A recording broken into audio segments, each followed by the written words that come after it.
Assalomu alaykum hurmatli teletomoshabinlar, aziz o'quvchilar. Respublika Ma'naviyat va ma'rifat markazi bilan hamkorlikda O'zbekiston tarixi telekanali orqali tarix dars ko'rsatuvini boshlaymiz. Qadrli o'quvchilar, tarix darsimizni tomosha qilib zerikib qolmayapsizlarmi? Biz ham ijodiy jamoamiz bilan sizlarga iloji boricha o'tmishimizning eng qiziq jihatlarini taqdim etishga harakat qilyapmiz. Shu nuqtai nazardan bugungi darsimiz ham sizlar uchun juda foydali bo'ladi degan umiddamiz. Bugun sizlar bilan yurtimizdagi eng qadimiy manzilgohlar, ya'ni ajdodlarimiz barpo etgan ilk shaharlar va davlatlar tarixiga yuzlanmoqchimiz.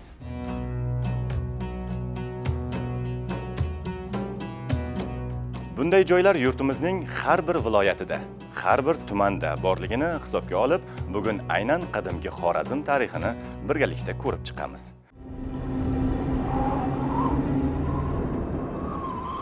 Darsimizni quyidagi 4 reja asosida olib boramiz. Ilk shahar xarobalari, qadimiy Xorazmda madaniy hayot, Xorazm tarixi manbalarda, ilk davlatchilik tuzilmalari. Miloddan avvalgi 4-asrda Xorazm Axamoniylar davlatidan ajralib chiqib, mustaqil davlatga aylanadi. Makedoniyalik Aleksandr va Salavkiylar hukmronligi davrida ham Xorazm davlati mustaqil edi. Bu o'lka aholisi xo'jaligining asosini dehqonchilik tashkil etgan. Xorazmda shaharsozlikning boshlanishi miloddan avvalgi 7-asrga borib taqaladi. Bunga misol tariqasida Kuzaliqir shahri xarobalarini keltirish mumkin. Bu yerda mahalliy hukmdorlarning qarorgohi bo'lgan ulkan qal'a bunyod etilgan. Qalaliqir shahri xarobalari so'zimizning isbotidir. Miloddan avvalgi 3-2 asrlarda Jonbos qal'a Xorazmning qadimgi markaziy shahri bo'lgan. Qo'yqirilgan qal'a xarobalardan aylana shaklida qurilgan mustahkam ibodatxona qoldiqlari topilgan. Qo'yqirilgan qal'aning madaniy qatlamida olib borilgan arxeologik qazishma ishlari natijasida shahar 3 qismdan iborat bo'lganligi aniqlangan. Birinchi qism shahar markazidagi binoni o'z ichiga olgan. Bu bino yer ostidagi 8 ta xona hamda yer ustidagi 2 qavatdan iborat xonalarni o'ziga birlashtirgan. U alohida mustahkam mudofaa devori bilan o'rab olingan. Qal'aning ikkinchi qismi markaziy bino, atrofidagi uylar, inshootlardan tashkil topgan. Ular asosiy binoga hamma tomondan taqab solingan. Shuning uchun qal'aning birinchi va ikkinchi qismlari o'zaro uzviy bog'lanib ketgan.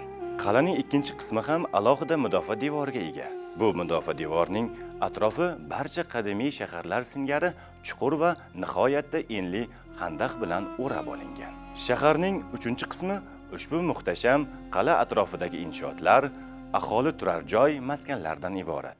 Boshqacha aytganda, qo'yqirilgan qal'a birinchi qismi ark, ikkinchi qismi shahriston, uchinchi qismi rabot shaklida tiklangan.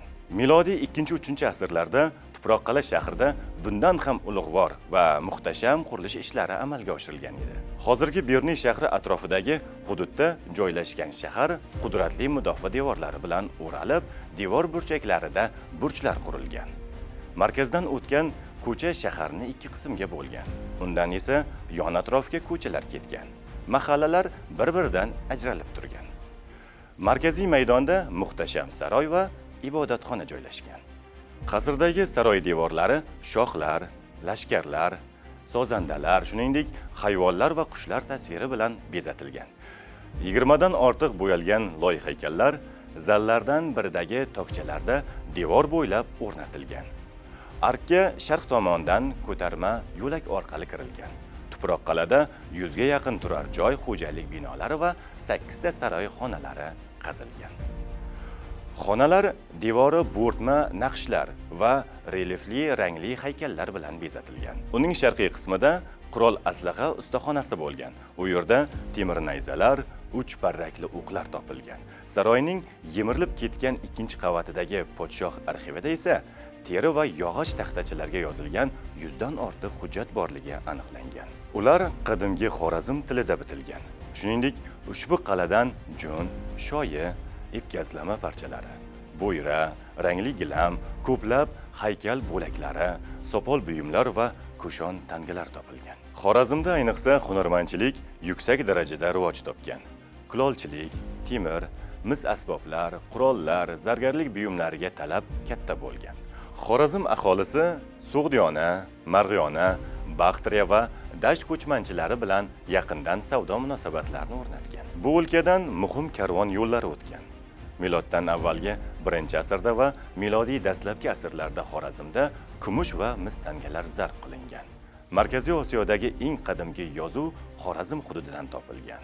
Bu xum sirtiga bitilgan yozuv va qo'yqirilgan qal'adan topilgan ayrim mahalliy yozuvlardir. Milodiy asrlarda Xorazmda ishlab chiqilgan mahalliy taqvimdan xorazmliklar 8-asrga qadar foydalanishgan. İlk Temur davrida Orolbo'yi mintaqasidagi dasht qabilalari ham metallurgiya va metallga ishlov berish sohalarida vujudga kelgan texnologik kashfiyotlardan chetda qolmagan. Aftidan temir buyumlarning Xorazmga kirib kelishida Quyi Sirdaryo bo'yidagi sak qabilalari asosiy vositachi vazifasini bajarganlar. Miloddan avvalgi 7-6-asrlarda Orolbo'yi mintaqasidagi sak qabilalari va qadimgi Xorazm aholisi xo'jalik turmushida temir buyumlarning tarqalishi deyarli bir davrda boshlangan. İlk temir asrida qadimgi Xorazmda o'ziga xos ikkita madaniyat, Quyisoy madaniyati va Ko'zaliqir madaniyatlari yuzaga kelgan. Ulardan biri miloddan avvalgi 8-asr oxiri, 7-asr boshlarida Sariqamish hududlariga, Quyi Sirdaryo bo'ylaridan ilk saklarning migratsiyasi natijasida yuzaga kelgan. Ikkinchisi miloddan avvalgi 7-asr oxirida Markaziy Osiyo janubidan migratsion to'lqin oqimi natijasida shakllangan Ko'zaliqir madaniyati hisoblanadi. Xorazmda ilk temir asrida ko'plab topilmalar qatorida temir pichoq, temir bo'lakchalari topilgan. Ulardan kichik pichoqlar dastali, orqa qismi tekis ishlangan. Yodgorlik maskanida hunarmandchilikning zargarlik, bronza, mis quyish sohalari rivoj topgan. Shuningdek, yodgorlik ustki qismidan temir ishlaklari ham qayd qilingan. Demak, qadimgi Xorazmda temir asrida dehqonchilik xo'jaligining iqtisodiy o'sishi oqibatida temirchilik mahsulotlariga talab ortib boradi. Metallsozlik sohasida ixtisoslashuv yuz beradi va temirchi, qurolsoz, rixtagar va zargar kasblari paydo bo'lgan. Qadimgi Xorazmda temir buyumlarning tarqalishiga siyosiy va migratsion jarayonlar muhim omil sifatida ta'sir ko'rsatgan. O'rta Osiyo hududidagi ilk davlat tizimlari to'g'risida qadimgi yozma tarixning eng noyob manbasi hisoblangan Avisto kitobi qadimshunos olimlarning turli hududlarda olib borgan arxeologik ishlari, ularning muhim natijalari muhim manba hisoblanadi. Shuningdek, qadimgi Yunon, Rim va Eron manbalari asosida bu masalani oydinlashtirish, yetarli fikrlarni aytish mumkin bo'ladi. Bu o'rinda Yunon, Rim mualliflaridan Gerodot, Polibi, Ktisi, Strabon, Aryan va boshqalarning asarlari, yodnomalari, Forsiy yozuvlar, shuningdek arxeologik izlanishlar olib borgan G'ulomov, Tolstov, Mason, Asqarov, Ritviladze, Sadullayevlarning ilmiy tadqiqotlari alohida ahamiyatga molikdir. Xorazm davlati egallagan hududlar hozirda Xorazm yerlari bilan chegaralanib qolmay, balki undan janubga, ya'ni Turkmanistonning Marv, Afg'onistonning shimoli Hirot atroflariga qadar ham yoyilgan. Miloddan avvalgi so'nggi 1000 yillikning boshlariga tegishli Amirobod madaniyati Quyi Amudaryo havzasida yuzaga kelgan o'ziga xos sun'iy sug'orish inshooti tizimiga hamda dastlabki shaharsozlik timsoli bo'lgan shaharlar Xorazm vohasida davlat tuzumlari mavjudligidan dalolat beradi. Qadimshunos Yahyo G'ulomov tomonidan Xorazmda aniqlangan 200 kilometr uzunlikdagi, eni bir necha metrdan iborat bo'lgan kanal o'zagi obod dehqonchilik madaniyati Xorazm davlati qadimdan insoniyatning yirik madaniy markazlaridan biri sifatida shuhrat topganidan dalolat beradi. Avistoda Xorazm Markaziy Osiyoda rivoj topgani o'z hududi chegaralariga ega bo'lgan davlatlardan biri sifatida tilga olinishi bejiz emas. Gerodot ma'lumotiga qaraganda, qadimgi Oks daryosi bo'yida 360 dan ziyod sun'iy sug'orish kanallari, suv inshootlari barpo etilib, cho'lni, sahroli hududlarga suv chiqarilib, dehqonchilik uchun ekin maydonlari kengaytirib borilgan. Gerodot tasvirotlarida Xorazm o'lkasida yashagan aholi dehqonchilikdan katta tajribaga ega bo'lib, ular donli, dukkakli ekinlar, masalan, bug'doy, arpa, suli, meva sabzavotchilik mahsulotlarini yetishtirganligini qayd etib borgan. Xorazm shaharsozligida xom g'isht, paxsalardan keng foydalanilgan. binolarning tashqi va ichki ko'rinishlariga maxsus ishlov berilib, ularning mustahkamligi, o'ziga xos ko'rkamligi ta'minlangan. Xorazm vohasida hunarmandchilik, tog' kon ishlari ancha rivoj topgan.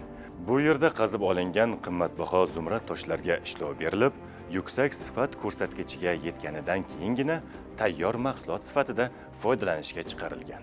Xorazm zumradi Sharqning bir qator, jumladan Eron, Xitoy, Hindiston, Misr singari mamlakatlarga ham yuborilgan. Xorazm davlatida hukmronlik qilgan sulolalar to'g'risida ma'lumotlar hozirgacha aniq emas. Rivoyatlarga ko'ra, Xorazmning qadimiy siyosiy sulolasi Siyovush bo'lganligi zikr etiladi. Avistoda ta'kidlanishicha, Siyovush Keykovusning o'g'li bo'lgan. Siyovushning o'limidan so'ng uning nabirasi Kova Xisrav bobosi qotilidan o'ch olib, Xorazmda birinchi sulolaga asos soladi. Abrayxon Beruniyning qadimgi xalqlardan qolgan yodgorliklar asarida ta'kidlanishicha, Xorazmga aholi miloddan avvalgi 1292-yilda kela boshlagan deb ko'rsatadi. Siyovushning Turonga kirib kelgan sanasi esa miloddan avvalgi 1200-yil belgilangan. Miloddan avvalgi 3-asrlarda Xitoyning shimoliy-g'arbiy chegaralaridan Sirdaryoning o'rta oqimi havzalarigacha bo'lgan juda katta maydonda turkiy tilda so'zlashuvchi ko'p sonli chorvador qabilalar yashab kelgan. Ular xunlar, saklar, yuitjilar va boshqa nomlar bilan mashhur bo'lganlar. Ular yaylovlar uchun doimo bir-birlari bilan to'qnashib kelganlar. Ayni paytda siyosiy hukmronlik uchun ham kurash qizg'in edi. Shimoliy g'arbiy Xitoy va sharqiy Turkiston hududlaridan Markaziy Osiyoga ko'chmanchi chorvador qabilalarning kirib kelishi bu mintaqada muhim siyosiy o'zgarishlarga olib keldi. Qang'uylar davrida Xorazmda pul munosabatlari vujudga kelib, ular o'z tangalarini Kushon poshalari tangalariga taqlid qilib zarb qila boshlaganlar. Tanganing yuz tomonida shoh tasviri, orqasida esa xorazmlik chavandoz tasviri solingan. 1940-yilda Tuproq qal'adan topilgan nomsiz podsho tasviri tushirilgan tangalar o'sha davrda tanga zarb qilish texnikasi va tasviriy san'atni yuksak darajada bo'lganligidan darak beradi. Xorazmda miloddan avvalgi 2-1 asrlarda va milodiy 1-yüzyilliklar davrida harbiy texnika sohasida ham katta yutuqlarga erishilgan. Tolstoyning fikricha, bu hududda harbiy taktikaning yangi usuli qo'llanilgan va keyin butun O'rta Osiyoga yoyilgan.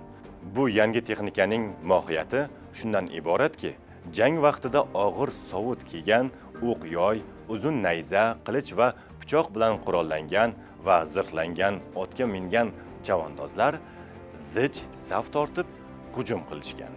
O'q-yoy uchlari tez va muvozanat saqlash uchun ularning ketiga burgut patidan ishlangan alohida moslama taqilgan.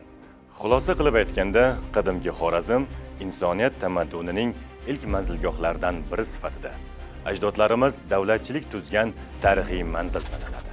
Hurmatli o'quvchilar, qadrli teletomoshabinlar, shuning bilan bugungi tarix darsimizni yakunlaymiz. Kelgusi darslarda ko'rishguncha sog', omon bo'ling.